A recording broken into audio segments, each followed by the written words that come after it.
¿Quién como Dios? Nadie como Dios. Mi nombre es María Fernanda Díaz y hoy les voy a hablar sobre la prédica menor de San Juan Pablo II. Pero primero, iniciemos con una oración en el nombre del Padre, del Hijo y del Espíritu Santo. Amén.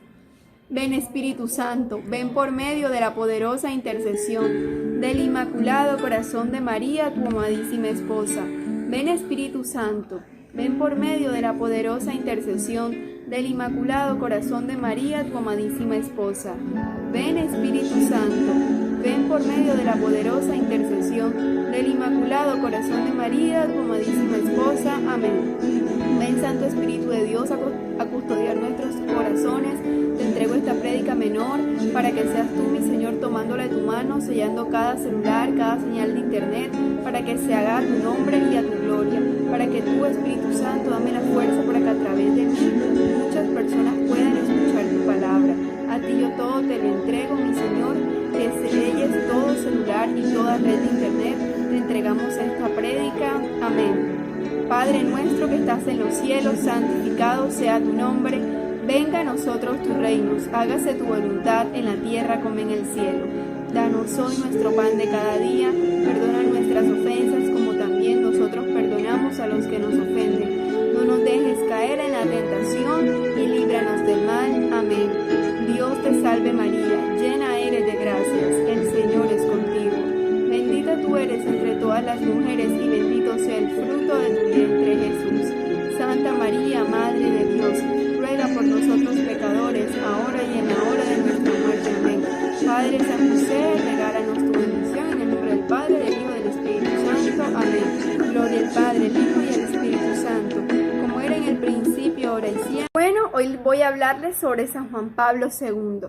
Su nombre real era Karol Józef Wojtyła. Él nació el 18 de mayo de 1920 en Wandowie, un pueblo de Polonia que está muy cerca a Cracovia. Era el menor de 3 hijos de un matrimonio que está integrado por Karol Wojtyła y Emilia Gaxoma. Su madre era una ferviente católica. Ella siempre trataba de que todos sus hijos nacieran cerca de un templo. ¿Por qué? Porque ella decía de que cuando ellos nacían, para que escucharan las campanas que ella muy cariñosamente le llamaba los cánticos de nuestro Señor.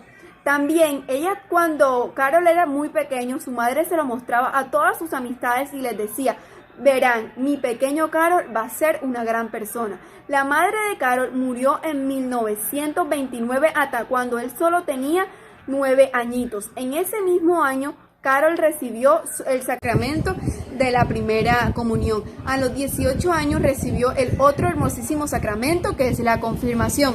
Cuando él terminó sus estudios de primaria y de la escuela superior, él también a ese mismo año donde murió su mamá, a los 9 años recibió el sacramento de la primera comunión. A los 18 años recibió el otro hermosísimo sacramento, que es la confirmación. Cuando él terminó sus estudios de primaria y de la escuela superior, en 1938 él se inscribió en la Universidad de Hannover en Cracovia. En ese tiempo se adentraron las fuerzas nazis y la universidad tuvo que cerrar. El joven Karol tuvo que trabajar desde 1940 a 1944 en una cantera y luego en una fábrica química para él poder sobrevivir y no ser deportado a Alemania.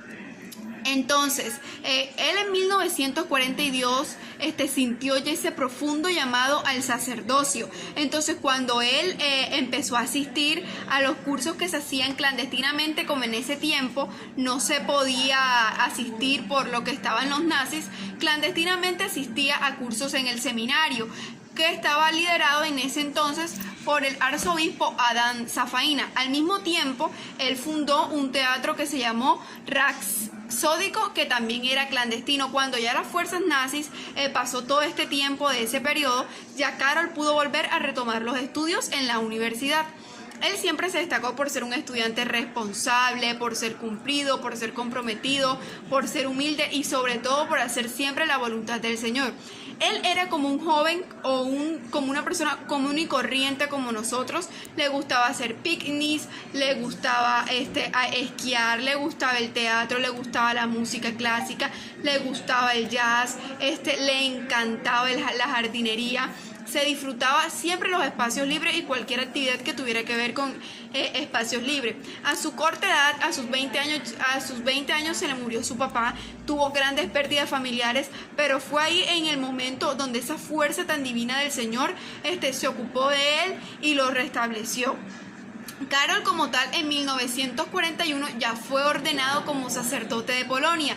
Él siempre aquí le dedicó mucho tiempo a la actividad con los jóvenes y fue ahí esa misma vocación cuando él ya era papa, lo llevó a hacer jornadas mundiales de la juventud y muchos encuentros en donde como tal propició 19 jornadas mundiales de la juventud y le inculcaba a los jóvenes que fueran jóvenes como ningún otro, que fueran jóvenes excepcionales, que no les diera miedo hablar de Dios en público. Solía decir que el que vivía en medio de los jóvenes se contagiaba de su juventud. Qué hermoso, ¿cierto? También él decía que al mostrarles amor del Señor a los demás era algo gratificante, algo nunca antes visto. Él fue ordenado como papa en el año de 1978, el 16 de octubre. De ese mismo año, él inició su proceso evangelizador. Él apenas llegó, él hablaba con mucha mano dura a los políticos, le interesaba que les quedara claro que no hicieran sufrir a la gente, sino que era una solidaridad. Cada discurso que Carol tocaba, que San Juan Pablo tocaba, siempre mencionaba solidaridad, humildad, perdón y que hicieran muchas obras de caridad. Para él lo más importante era que la persona comprendiera el profundo amor hacia el Señor y a la Santísima Virgen María. Durante su pontificiado, él participó en el Concilio Vaticano II, que fue de 1962 a 1965. Él también se dedicó a que esto se cumpliera, a incluir otras religiones, también en la Iglesia Católica, que fuera una armonía. San Juan Pablo II también él contribuyó a la elaboración de una constitución que se llamó Judgment Space, que fue unión íntima de la iglesia. Entonces, cuando esto se unía la familia y se unía la iglesia, esto era ya un boom y un plus para la iglesia. Entonces, durante esto lo hizo cumplir durante todo su pontificiado. San Juan Pablo II fue un buen papa, fue un buen pontífice en ese tiempo, pero el 13 de mayo de 1981, en la plaza de San Pedro, sufrió un atentado. ¿Y quién lo salvó? La Santísima Virgen María. Fue cubierto por su manto maternal. Gracias a Dios no le pasó nada grave, solo fue una herida de bala tanto en el brazo como en su abdomen, pero lo protegió la Santísima Virgen María y él con profunda humildad, con esa humildad que lo caracterizaba a él, inmediatamente perdonó a su agresor. Y fue un acto de humildad y de que no le hicieran nada, que él lo perdonara. El agresor nunca reveló por qué lo hizo, pero cuando el Papa lo perdonó, su vida se convirtió. Claramente él después tuvo su condena, pero ya su vida no siguió siendo igual.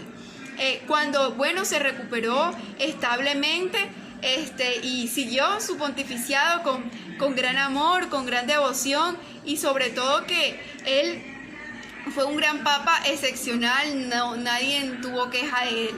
Él también, otra cosa muy importante es que lo llamaban el Papa Peregrino porque movía gente como nadie. Fue el Papa que visitó muchísimos más países, que movía muchísimas personas y siempre estaba dispuesto para la gente.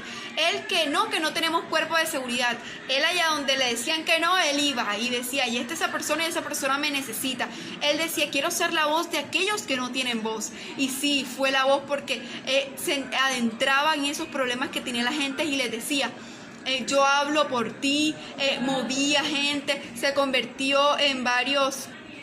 Cada discurso que él hacía era una exhortación de amor literal. También inculcó una teología que es muy importante y que creo que todas las personas deberían leérsela, que es la teología del cuerpo. Tuvo unas grandes virtudes que lo llevaron a la santidad, como fue el amor, hacer siempre la voluntad del Señor, escucharlo, la solidaridad, la humildad, el perdón, la castidad, la caridad, el amor por los demás. siempre presto al servicio. Algo que caracterizó a San Juan Pablo II fue el servicio hacia los demás. En cada discurso que él hablaba de una manera donde decía: el amor echa fuera el temor. El amor echa fuera el temor. Uno nunca podía vivir con miedo, sino hablar con franqueza, hablar con dureza. No podíamos siempre estar con el miedo a que vivimos al que dirán. No, él era rotundamente, él era radical en cada discurso que decía. Le inculcaba eso a los jóvenes y siempre se lo recalcaba. Entonces él siempre decía que la violencia nunca iba a ser la solución, sino que empeoraban las cosas y además morían inocentes. San Juan Pablo II tuvo una vida de virtudes excepcionales y una vida excelente. Fue un gran papa, fue un gran hombre, fue un gran hermano. Sus hermanos partieron antes, pero lamentablemente él murió el 2005 de la ceremonia. Él murió el 2005, el 2 de abril, y su ceremonia de beatificación fue presidida por el Papa Benedicto XVI, y después en el 2014 se canonizó como santo por el Papa Francisco, y fue algo que la Iglesia recordó y que de ahí anteriormente este santazo siempre fue excepcional. Les quiero recordar, y para que lo tengan en cuenta, unas frases muy puntuales que decía San Juan Pablo II era: no tengáis miedo porque siempre las puertas de Cristo van a estar abiertas. La prisión es tener un corazón encerrado. La familia es la base de la sociedad y el lugar donde las personas aprenden por primera vez los valores durante toda su vida. Dios se deja conquistar por el humilde y rechaza el orgullo. No hay paz sin justicia, y no hay justicia sin paz, y no hay justicia sin perdón. Hermanos, en el día de hoy aprendan mucho de este santazo, que es un regalo para el Señor. Sean humildes de corazón. Bueno, pidámosle esa gracia a San Juan Pablo II de seguir siempre humildes y de escuchar siempre la voluntad del Señor para hacer todo a su imagen y semejanza. Y sellemos todos estos frutos de esta prédica con esta oración final en el nombre del Padre, del Hijo, del Espíritu Santo. Amén. Señor, sellamos todos estos frutos, que queden guardados en el corazón de cada persona, que se hagan vida eterna en esa persona. Sellamos estos frutos, sellamos esta prédica. Te damos gracias, Señor, por permitirnos este espacio, por permitirnos estar aquí. A ti, Mamita María, a ti, Padre San José, gracias porque tú todo lo haces posible, y gracias, Señor, por entender tanta la vida de este santo. Padre nuestro que estás en los cielos, santificado sea tu nombre, venga a nosotros tu reino, hágase tu voluntad en la tierra como en el cielo. Danos hoy nuestro pan de cada día, perdona nuestras ofensas, como también nosotros perdonamos a los que nos ofenden. No nos dejes caer en la tentación y líbranos del mal. Amén. Gloria al Padre, al Hijo y al Espíritu Santo, como era en el principio, ahora y siempre, por los siglos de los siglos. Amén. En el nombre del Padre, del Hijo y del Espíritu Santo. Amén. Y después de Dios, nadie como María.